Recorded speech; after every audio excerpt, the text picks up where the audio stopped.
Cambered Cauls, basically just curved braces like these, are a great tool to have in your glue-up arsenal. They help you get pressure where clamps simply cannot reach. For example, in the center of a bookcase side when you're putting a shelf into a dado or keeping boards aligned in a panel glue-up. The way it works is the center section will apply extra pressure as you clamp the ends. Now as for the size of the cauls, that's totally dependent on the project you're using them for. You can make them as long as you want, but a good rule of thumb for the cross section here is about 1 inch thick by 2 inches tall, and you can make them out of any hardwood you have lying around the shop. You only need a slight curve on these cauls.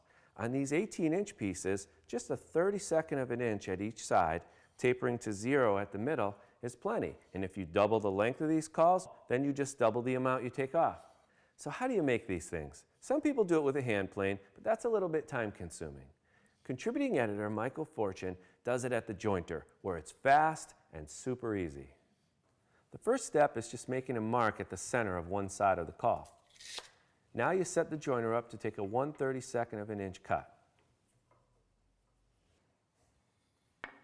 Now you're going to put a stop block in place on the infeed table so that the center line of that board lines up with the very beginning of the outfeed table. That stop block is critical for safety.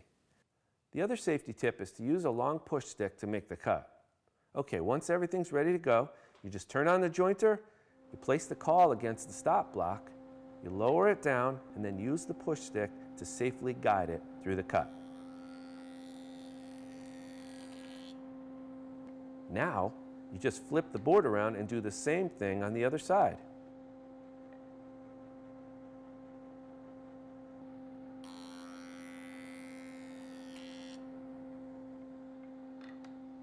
There you have it, your cambered caul. That's how quick it is to make a cambered caul. Now you're going to have a couple little bumps here near the center, but you can get rid of those quick with a little bit of sandpaper and a sanding block.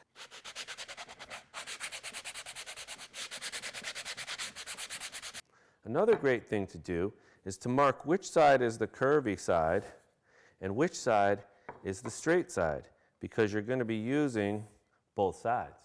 And the last step is to wax both edges, because you don't want glue to stick to them.